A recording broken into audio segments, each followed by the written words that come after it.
This is very important for Nigerians. The Ghana Jollof rice. Look, I came here, I tested the Ghana Jollof rice. I'm a Nigerian and I can tell you this. The Ghana Jollof rice is better. I don't know. I am not pulling your legs. I'm not pulling your legs. The Ghana Jollof rice is one thing I will miss so much. In fact, Jay, I'll come back to this. This man was craving. This man was craving the Ghana Jollof rice. Yesterday night, you need to see how I was moving all over. When it comes to Ghana Jollof and Nigeria Jollof, we'll keep arguing which jollof rice is better than which, but it's not that deep. Meanwhile, this man shares so much experience coming to Ghana for the very first time as in Nigeria. What he was being told coming to Ghana is not what it is when this man came to Ghana, and this man shares so much experience coming to the country. Please, if you are a returning subscriber, thank you so much for always coming back.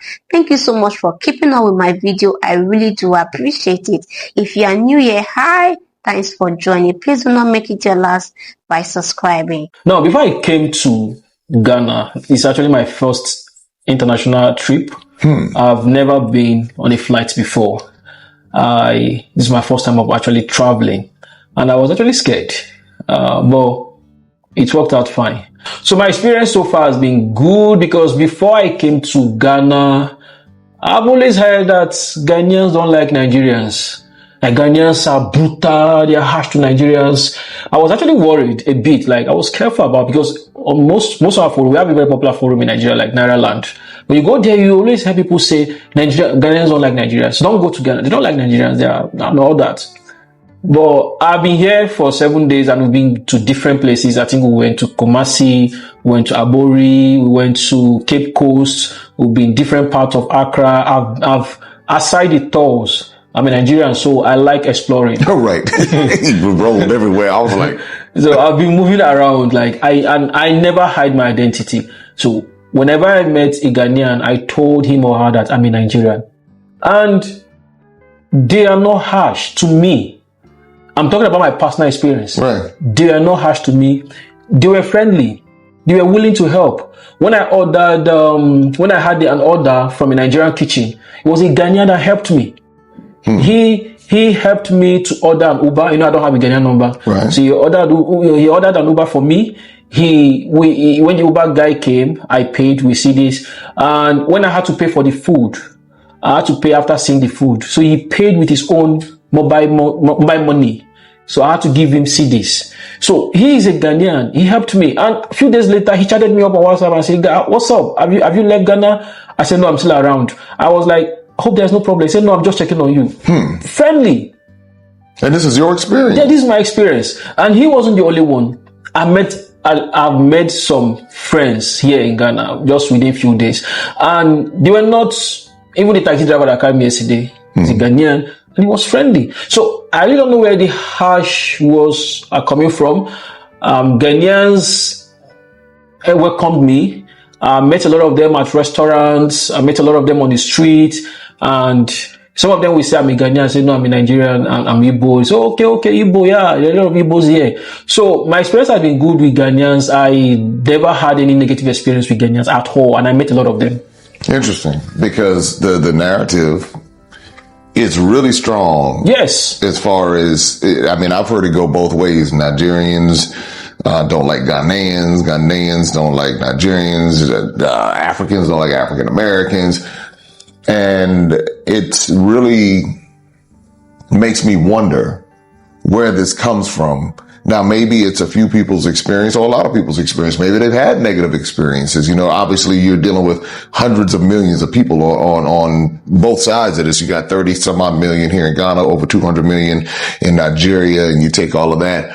I'm sure there's going to be some sort of problems along the way. But from the cultural perspective, I think that's what I wanted for you to experience, because until then, all you had heard was the negativity. Is that right? Yeah. Just as I said, I've always heard that Ghanaians are not welcoming, they're not accommodating. I think about 2 days ago, I was on Ireland and I was asking for African country I could migrate to, live and do my job remotely. And I heard a lot of them saying, "Don't go to Ghana." That was what they told me. But I didn't. Most of them didn't know I was actually in Ghana. See that? Now you see, you slipped a Mickey on everybody. Sincerely, I don't see much difference in terms of behavior from us and them. We share a lot of similarities. Like having been to both. Yes. I'm like, I don't know why anybody's fighting. I mean, I've been in both environments, yes. and I know. And again, I'm not naive to think that there are not going to be ethnic conflicts.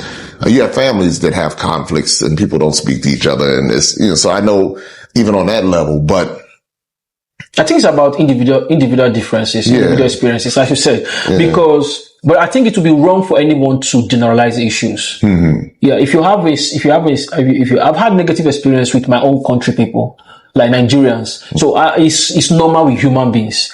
There are always going to be conflict, as you said. There's always going to be misunderstanding based on personal experiences, based on maybe you betray someone's trust and all that. So, but it won't be fair. If you hear me, it won't be fair for you to now use that to conclude a general perception about set of people. So you say your experience. You say your experience. Don't say Ghanaians or Nigerians are this or that. You say your experience. Mm-hmm. So I think I don't know how to generalize, and I think that's one thing we should learn from this. We shouldn't generalize. Shouldn't have this stereotype about people generally. No, it's not. I think it's a level of maturity that you're demonstrating. Because I'll tell you that when I first came to Ghana, I was like, hey, I'm thinking about going to Nigeria. And there were a lot of people who said, no, don't go to Nigeria. And I won't go to Nigeria. I won't touch Nigeria. And I'm like, what's up with Nigeria that's so bad? Now, I've already had my perception coming from America, but that's what is up with Nigeria? And until I came, I'm not naive. Again, I got street sense. I grew up in the 80s in DC and understood that can't be all bad. Nigeria can't be all bad. Now, I'm sure I'm positive you have areas where you don't want to go, but it's the same thing anywhere. And so I'm glad that you had this experience. Now let's talk about some, we've talked about a lot. We've talked about everything from politics to religion to opportunities to colonization, about the role of religion. And it basically slowed people down from your observation. Yeah. Yes, we know that the religion we practice in Nigeria and Africa in general are imported religion. They are not indigenous. Okay, so the Christianity and the Islam. So I'm a Christian, and one thing about this religion of a thing is it takes away your brain. It takes away your brain, your ability to, because when God created us, He already gave us brain. So by the time I came out of religious brainwashing life, by the time I came out of that life, I realized that I wasted my years. Again, religion makes you not to use your brain.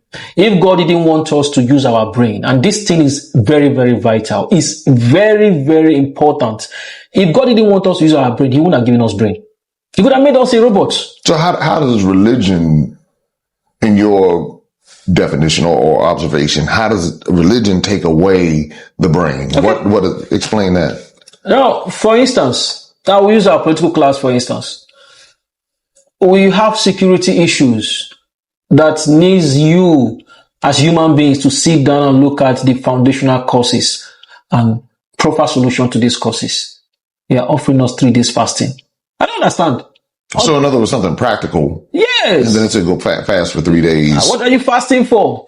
What are you fasting for? You go to churches. When I was in university, that was when I started asking questions. I go to university.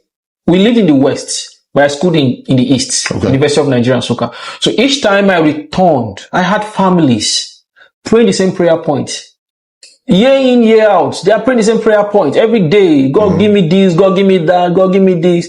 And not making practical steps to actualize these things. Okay, so let's pause there for a second. So what you saw is that people were for year after year saying the same prayer, but they would not advance and they would not use the practical steps in order to advance, but they would opt to do the same repetitive prayer year after year, and nothing would happen. Nothing happened. And it is actually very bad because pastors I mean, I'm speaking from the Christian point of view. Pastors will tell you, give your life to Christ, you have money. Give your life to Christ, you have good health. Give your life to Christ, you have good marriage. Give your life to Christ. You tell me to pray for Nigeria, pray for my state, pray for this. No, it doesn't work that way. It can never work. It can never ever work. You pray and you don't have practical steps towards these things, won't work. Now, when I keep coming back and I see these families in struggles, having the same lifestyle, the same thing they've been praying for, I started asking myself questions.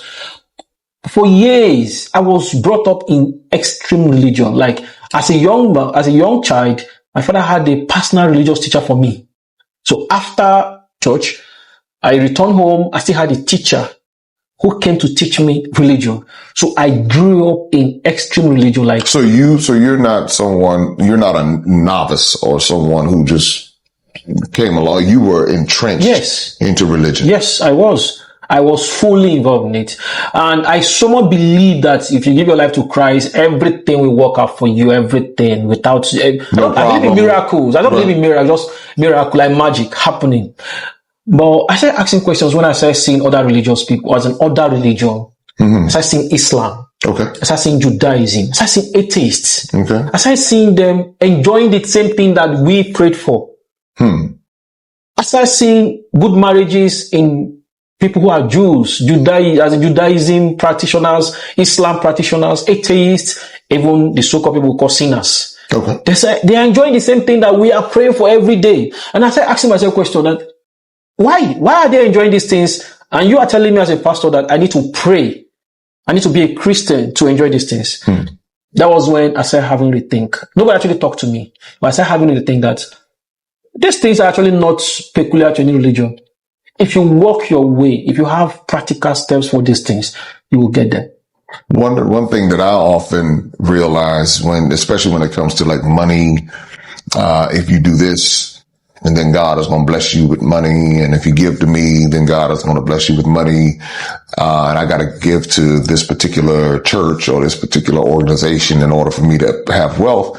I often thought to myself, I said, well, what about the people who have more money, who don't even subscribe to any of it at all? I mean, it's like they don't believe in and they have more money. They have more money. 20, 30, 40, 50 times. Have good health. Yes. Have, that is it. It's available to everyone. It makes you stop and think but then sometimes people say, well, it's not about the money, but the reality is at the end of the day, it comes back to the money. It's not all about that. As I said, money is very important. But we're not just talking about money here. We're talking about marriage. Yeah. They also enjoy good marriage. Yeah. They enjoy good health. Children, yeah. They have children. Yeah. So you are telling me that I have to be a Christian first before I can get all these things. Why there are people who are not Christian who are enjoying these things? The same thing goes to the politics. Religion has actually taken away our brain, because you go to churches, they will tell you, pray for Nigerian leaders. Okay.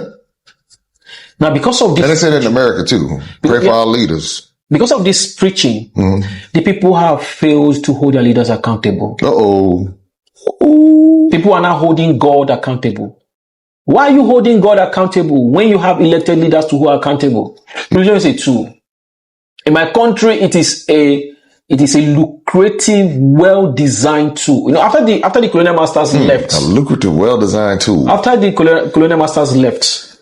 Physically. Yeah, physically. It's more like they handed over the tools that they used to the people that they will be using to keep controlling us. And who are the people that will be using to control us? The leaders. So whether it be the pastors or the political leaders. They all work hand in hand. I want to give you an instance. Wow. I want to give you an instance. All right. In my region. You know, side up. In my region, I'm from the southeast. In my region, there is a governor. I won't mention it. There is a governor in my region who was sick, went to the US for treatment. Okay. So he was sick and he went to the US for treatment. He went to the US for the treatment. But when he came back, he contributed immensely to the construction of a massive church in the community where I did my university. Now, you know they do this stuff in America, too. They do that. He came, had a very big celebration to open a church. That community that he did that didn't have a hospital that could treat him. And I asked a question. When he was sick, why didn't he go to that community hospital that he has there? But he went to a system that he feels works. He didn't go to church to pray. He went to America. He went to America to treat himself. He went to the hospital. Yeah, I don't understand these people. And you know the funny thing? But they say the church is a hospital for sin-sick souls. Oh no, he didn't go.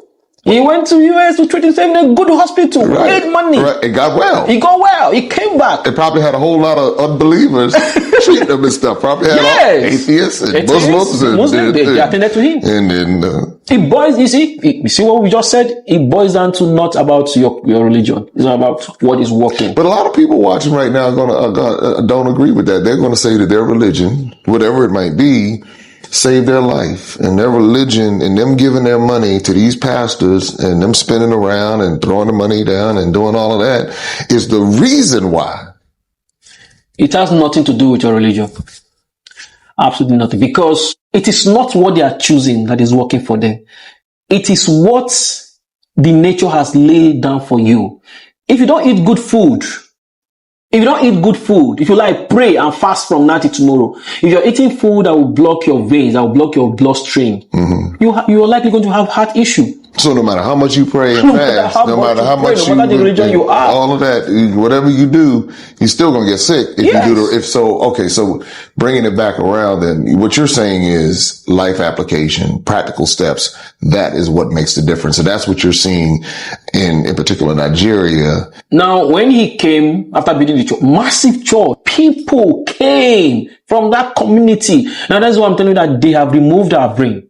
People came from that community to celebrate the launch of that church. And they were there. They were happy. They were celebrating the governor. They were happy. Now, these people didn't ask questions. Sir, when you were sick, you didn't come to church. You went to US. Now, how many of us in this community can afford to take ourselves to US to treat ourselves? If we get sick. If we get sick. Instead of building a competent healthcare system in that community, instead of that church to be a church, let it be a hospital, the same standard that you met in US. Build it there. But funny enough, he built it. Thousands of people, crowd came, praise him. There were newspaper publication for it. And they were there. Now, when they fall sick, they don't have hospital to treat themselves, proper hospital to treat themselves. They go to church, they pray, they die. They will hold God accountable, not the leader. So they'll be angry with God. They'll be angry with God, not with the leader. That is how the leaders pull themselves out of accountability. Till day is happening. You go to roads, terrible roads that cause accidents. People die, they blame God. Accidents that 90% of them are caused by human errors, factors. Do we have agencies? Negligence. We have agencies that check road drivers, but they don't check these things. A driver could be running at a higher speed than more than he's supposed to run. He's meant to be checked, but nobody's checking him. Then you have an accident, you go and be blaming God. That is what religion has made us to be. Religion has taken away the accountability from leaders. Okay, but I'm asking you this. So you say you're a Christian. Yes. How do you reconcile being a Christian with what you just said? Yeah, I'm a Christian, definitely, because as I said, it's an imported religion. Just the way you found yourself as an African American in America. So there are some things that you can't really do something about, but it turns down to how you are able to manage it. Okay. Yes, this is very important for Nigerians. The Ghana Jollof rice. Look, I came here, I tested the Ghana Jollof rice. I'm a Nigerian, and I can tell you this: the Ghana Jollof rice is better. I don't know. I am not pulling your legs. I'm not pulling your legs. The Ghana Jollof rice is one thing I will miss so much. In fact, I'll come back to this. This man was craving the Ghana Jollof rice. Yesterday, you need to see how I was moving all over the place because I wanted to get CDs to buy jollof rice. I was calling. I needed it. I think I've eaten like 4 plates or so since I came here. It is extremely superb. Ghana has won in this one. This man actually said a lot. His experience coming to Ghana, throw more light about the religion in Africa, our Christianity and all that. But I also believe that in some of the things this man is actually saying, it's actually making sense. Yes, I know that not everyone will agree with what he's saying because everybody has his right to believe and also have his view when it comes to life. And I also believe that, please, if you are coming across this video, please, I want you to open your heart to understand that this is his view. So you don't have to see that, oh, what he's saying is bad or is wrong. That is his belief and what is thing that the religion have done for Africa. That is his own view. But for me, like I said, I believe some points what he's saying and some I do not agree with it because I feel that some of the things we pray for, we are supposed to just put in the work and make it action.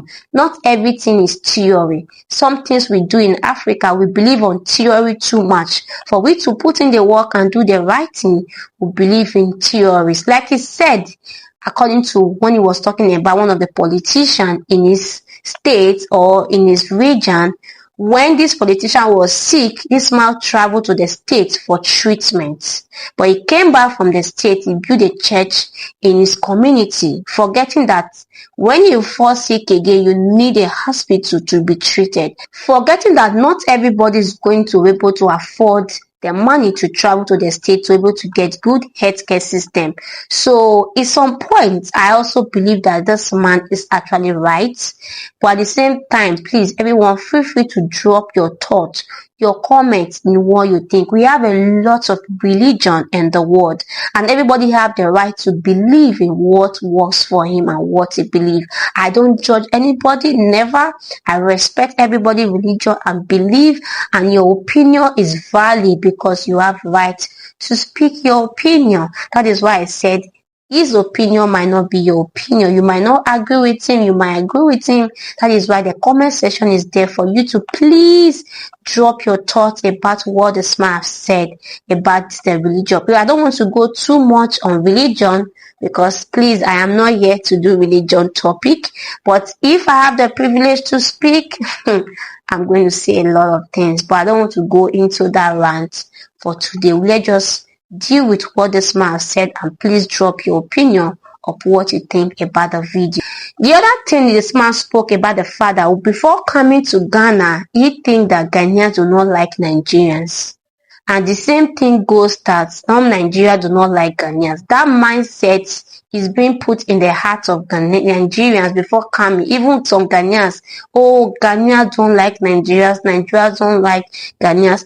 It's not actually true. For me, I used to say, I have never had any bad experience with Ghanaians before. I am telling you, like you see from this man, he didn't have any bad experience coming to Ghana. So when some people come to Ghana and have some negative experience with some of the people in Ghana, thinking that all Ghanaians do not like Nigeria, no. I also believe that for Ghanaians to not like you as a Nigeria, you too, you have a role to play. Trust me. If you come to Ghana, you have some weird attitude, you don't respect Ghanaians, you disrespect them when you take a car, disrespect the drivers when you want to get accommodated, like things like that will make Ghanaians don't like you. They will make them show you their bad side. Because let me tell you, somebody can be calm, but everybody have his own bad side. And when you make the person bring it out, you might not like it. So I said, and I always believe, when you visit Ghana and you have a bad experience, for me, I believe that you also contribute to that because Ghanaians are not bad people at all.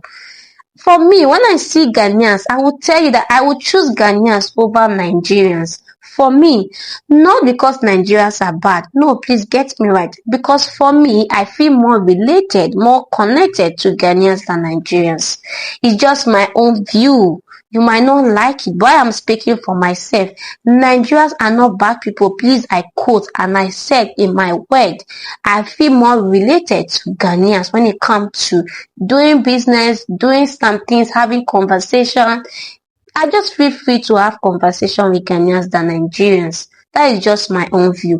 Not because Nigerians are bad. It's just what work for me and what I feel okay with. So that's why I said everybody have a different experience. When you go to a country for the very first time, your experience might be different from mine. It does not mean that you put everybody in one box that Ghanaians hate Nigerians.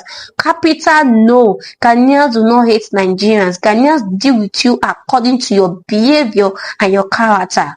Ghanaians do not hate Nigerians and Nigerians do not hate Ghanaians. They will deal with you based on your behavior, based on your character, based on how you talk to them, how you able to deal with them. They will also treat you the way you treat them.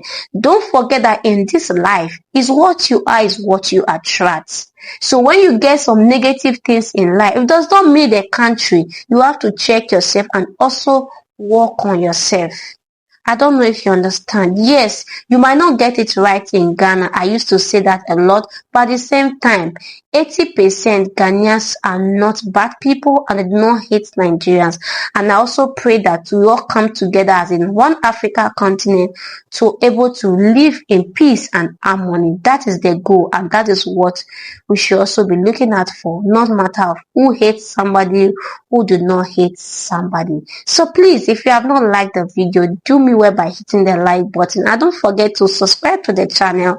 This is our channel. Please subscribe to the channel, turn your notification bell so whenever I post a new video you will not miss out on my amazing content. Share with a friend who would love to watch and enjoy this video with you. Drop your comment below of what you think of the video and I will see you in my next video. Bye for now and stay blessed.